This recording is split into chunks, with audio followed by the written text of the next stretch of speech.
बिस्मिल्लाहिर्रहमानिर्रहीम। अस्सलाम वालेकुम। डियर ऑडियंस, आज मैं जिस मौजू पर आपसे मुखातब हूँ वो है फ़िनलैंड, जिसका लिटरेसी रेट 100% है।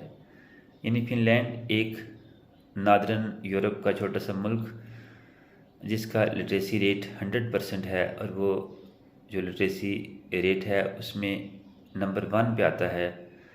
उसकी रीज़न्स आपसे डिस्कस करने की कोशिश करेंगे कि क्या रीज़न्स हैं कि फ़िनलैंड दुनिया में नंबर 1 पे है, उसका लिटरेसी रेट 100% है।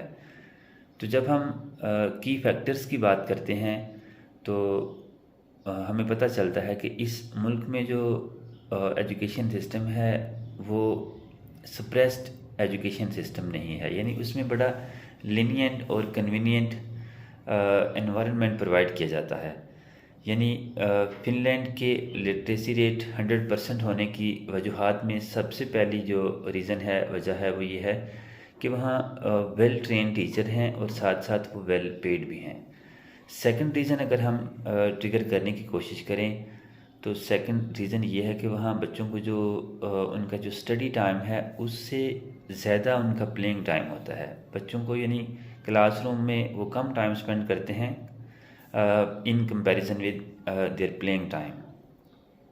थर्ड रीज़न अगर हम इसको जानने की कोशिश करें तो वो ये है कि उनका जो वीकली क्लासरूम का ड्यूरेशन है वो 5 डेज़ पर वीक है। यानी कि 5 डेज़ पर वीक उनकी क्लासेस होती हैं और उनमें जो टाइमिंग है वो 8:15 टू 2:45 है। यानी 8:15 से 2:45 तक उनका जो स्कूलिंग सिस्टम चलता है, और हर लेक्चर के बाद उनको 15 मिनट्स की ब्रेक दी जाती है। यानी अगर एक 45 मिनट्स का लेक्चर होता है और 15 मिनट्स की ब्रेक, यूँ उनको हर लेक्चर में जो 15 मिनट की ब्रेक मिलती है उससे वो मेंटली नेक्स्ट लेक्चर के लिए, नेक्स्ट क्लास के लिए मेंटली प्रिपेयर हो जाते हैं, और वो चीज़ों को स्टोर करने में, चीज़ों को अंडरस्टैंड करने में बहुत ज़्यादा मेंटली प्रिपेयर हो जाते हैं।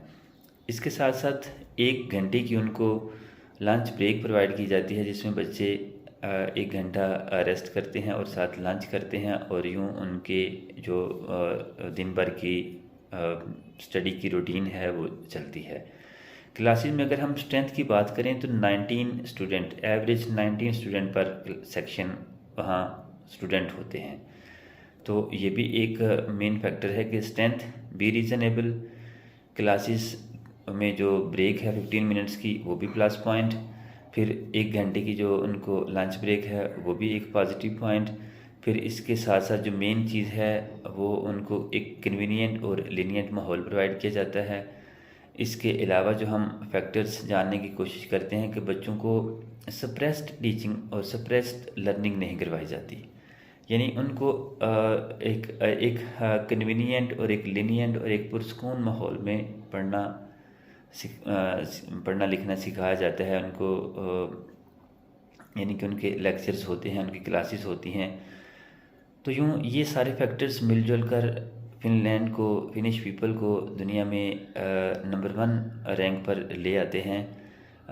अगर हम इसको बाकी ममालिक के साथ कंपैरिजन करें तो वहाँ एशियन कंट्रीज़ की ही मिसाल ले लें तो वहाँ जो क्लासेस हैं वो कंसेक्टिव चलती हैं विदाउट एनी पॉज और ब्रेक। यानी उसमें 5 मिनट का भी तसव्वुर नहीं किया जाता कि एक लेक्चर के बाद दूसरा लेक्चर 5 मिनट के गैप के बाद शुरू होगा, नहीं। यानी वो एक लेक्चर शुरू होता है और जब वो ख़त्म होता है तो साथ ही दूसरा लेक्चर स्टार्ट हो जाता है। तो यूँ ये बहुत मेजर फैक्टर है कि वहाँ के लोग, वहाँ के स्टूडेंट्स, वहाँ के जो कैंडिडेट्स हैं, वहाँ के जो लर्निंग एस्पिरेंट्स हैं वो बहुत पीसफुल और बड़े कन्वीनियंट और बड़े रिलैक्स्ड माहौल में पढ़ते हैं और लिखते हैं और एजुकेशन हासिल करते हैं। तो यूँ हम कह सकते हैं कि एक छोटा सा मुल्क जो कि 5.5 मिलियन जिसकी पॉपुलेशन है, जिसके नेबरिंग कंट्रीज़ में रशिया है, स्वीडन है, नॉर्वे है, यानी कि एक डेवलप्ड कंट्रीज़ हैं, लेकिन फिर भी ये फ़िनलैंड जो है ये नंबर 1 पे है। 100% इसका लिटरेसी रेट है। तो यही सारे फैक्टर्स हैं कि जो इस मुल्क का जो लिटरेसी रेट है वो 100% है। So that's all for today. Thank you very much.